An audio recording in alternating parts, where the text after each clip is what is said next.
మిగతా డీటెయిల్స్ చూస్తే చెవిరెడ్డి మోహిత్ రెడ్డికి సెట్ నోటీసులు ఇచ్చింది. లిక్కర్ స్కామ్ కేసులో ఎల్లుండి సెట్ విచారణకు హాజరు కావాలని ఆదేశించింది. లిక్కర్ స్కామ్ కేసులో A39గా చెవిరెడ్డి మోహిత్ రెడ్డి ఉన్నారు.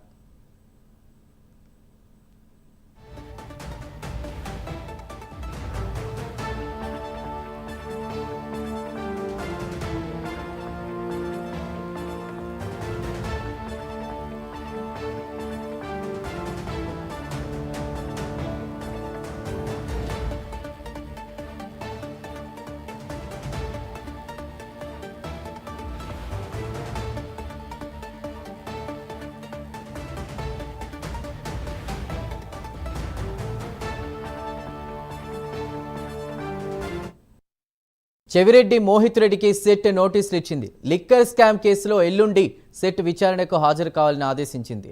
లిక్కర్ స్కామ్ కేసులో A39గా చెవిరెడ్డి మోహిత్ రెడ్డి ఉన్నారు.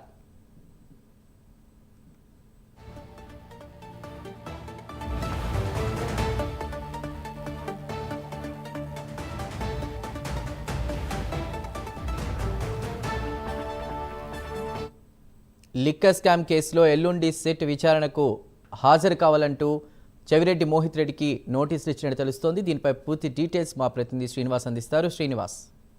Thank you Chandu. అయితే గత వైసీపీ ప్రభుత్వంలో జరిగిన లిక్కర్ స్కామ్ పై ఇప్పటికే సెట్టు విచారణ దూకుడు కొనసాగుతుందని చెప్పుకోవచ్చు.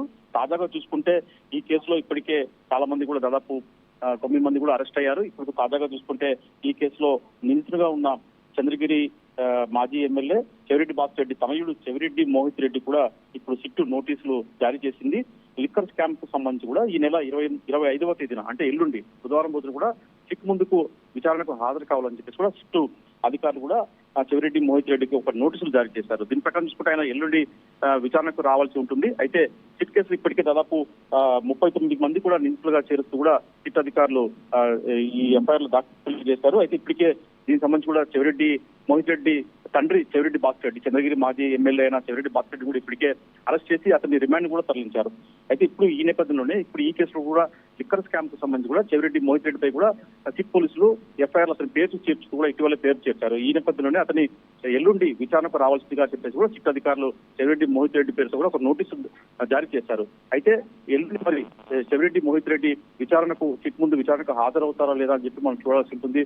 సిట్ ముందుకు విచారణకు హాజరైతే మనకు ఖచ్చితంగా అతన్ని కూడా అరెస్ట్ చేసే అవకాశం ఉంటుందని చెప్పేసి కూడా పోలీసుల నుంచి మనకు సమాచారం ఉంటుంది. మరి మోహిత్ రెడ్డి బెయిల్ పిటిషన్ కోసం ఏమైనా ముందస్తు బెయిల్ పిటిషన్ కోసం హైకోర్టుకు వెళ్తారా, లేకపోతే సుప్రీంకోర్టుకు వెళ్తారా, లేకపోతే న్యాయ పోరాటం చేస్తారా, కానీ ఎల్లుండి మటుకు ఖచ్చితంగా విచారణకు మటుకు హాజరవుతారా లేదని చెప్పేసి ఇప్పుడు సందిగ్ధత నెలకొంది. వాళ్ళ విజయవాడలో మటుకు సిట్ పోలీసు ముందు హాజరైతే మటుకు ఖచ్చితంగా అతన్ని విచారణ అనంతరం కూడా అతన్ని అరెస్ట్ చేసే అవకాశం ఉంటుందని చెప్పేసి కూడా మనకు సిట్ పోలీసుల ద్వారా కూడా తెలుస్తుంది.